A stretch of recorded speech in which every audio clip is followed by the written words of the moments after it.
going on, Devin Dimension. How do you deal with difficult emotions? They're gonna arise, right? You know? How do you deal with them when they come up? You drink a beer, you smoke some weed, you go for a walk, you go for a run, put on some music, you sit and feel it. There's no right or wrong necessarily. I mean, one may be healthier than another. Although the substance use does come to my mind. For instance, let's say someone lost a child. I would think their level of drinking may rise, and temporarily, could that actually help someone? Maybe they start smoking weed more, and that could temporarily help them through a challenging time. I think marijuana is more of a medicine than alcohol. But the main point I'm making is that why I said that, nothing's right or wrong in that scenario of how you deal with challenging emotions. I mean, we would say the right way to deal with challenging emotions is being with them.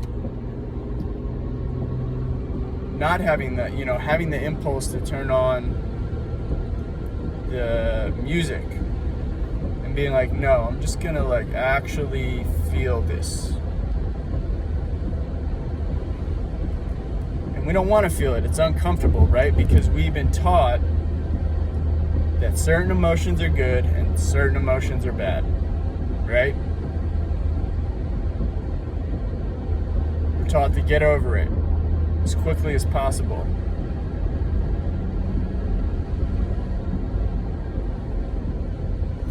It's challenging every time we have to deal with difficult emotions. And for me, I was noticing these different thought patterns, right? Thoughts create emotions. We'll start with that premise, that certain thought patterns can create emotions. Now, I'm not saying that, if you're feeling a challenging emotion, say you're feeling not worthy, that you start repeating yourself, I'm worthy, I'm worthy, I'm worthy. That could help. It feels a bit jarring, versus there's this whole idea, I don't know how I feel about the word necessarily, but it's interesting. Existential kink, which would mean you really go into the emotion. Like, say if it was you weren't feeling worthy, and you just I'm not worthy. I'm just not worthy. And you really feel you really feel that. Even I just laugh then. There's a certain comicalness to it, but instead of trying to alter it, trying to escape it, trying to avoid it, you go into it directly, just head on. What happens then? It really is amazing to witness children going from crying, having a tantrum, to playing the next moment. And somewhere along the line, we got told that that's not good, stop crying, stop that, and we learned to shut it down. Because we needed our parents' approval in order to survive. Survival mechanism. And that's where all the conditioning starts, Yeah, we get it from all over the place. You could probably know this. You get conditioning from all sorts of people, and then, this is the kicker, we internalize it. We internalize those voices. We internalize those thoughts. That thought that you may think is yours, it's not even yours. It's a thought from someone close to you that you have internalized. You've made it your own. And that's the first step, becoming aware, like, oh, that's actually my brother's voice, or that's my mom's voice, or that's my dad's voice, what have you. And, you know, what's the next step of that process? You know, it could be as simple as recognizing, oh, that's not my thought, you know, and saying, I think this is Preston Miles. It's like, I see you, fuck you. Or you're not welcome here. That thought is not welcome here, you know? So that's one way to go about it. And yeah, man, it's an interesting ride, you know?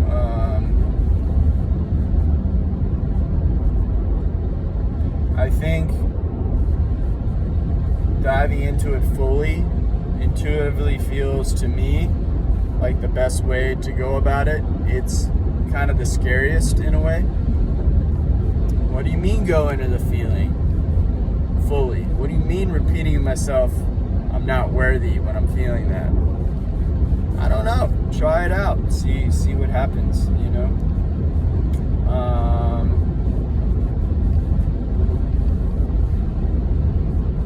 I don't know, I'm really on this tip of, you know, psycho-cybernetics and reprogramming the mind, you know, canceling old programs, which could be the thought, I'm not worthy, and replacing them with, I am worthy.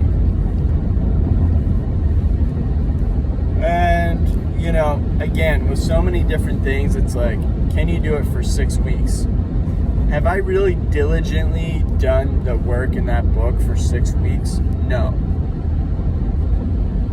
And so it'd be unfair of me to say, oh, it doesn't work, you know?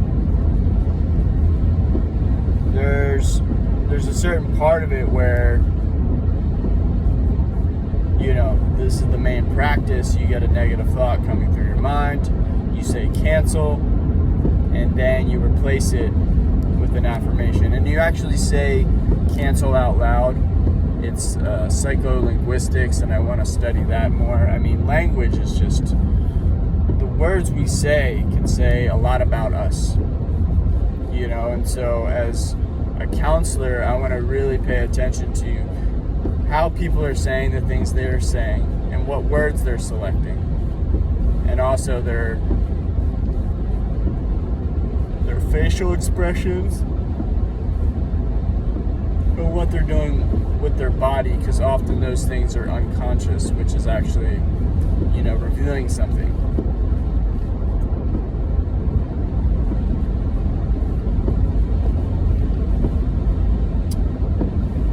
And, you know, I think a lot about this, and because how can I be, and the next question is, how can I be with others that are experiencing really difficult emotions?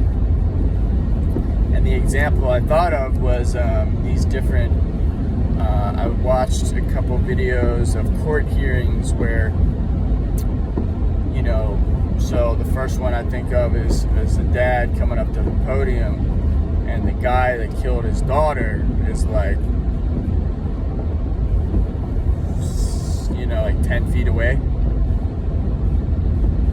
And the dad jumps at him, tries to get him. And, you know, that dad comes in your office and he's like, I want to kill that guy. I want to murder him. You know what I mean? Like,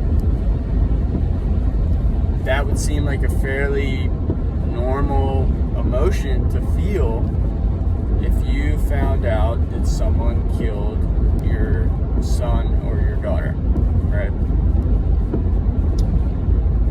And, you know, if someone's able to, you know, there's also videos where you see where the person is able to show compassion, which is like a level, that's a level of spiritual enlightenment. Be able to show compassion for the person that murdered your child. And that leads me to think of normalizing intense emotions, normalizing sadness, normalizing grief,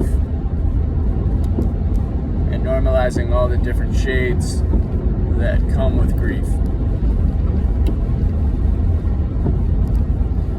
So that's my wrap for today. I was feeling fresh off of, dealing with an emotion, a state, and I wanted to turn on the radio, turn on the CD.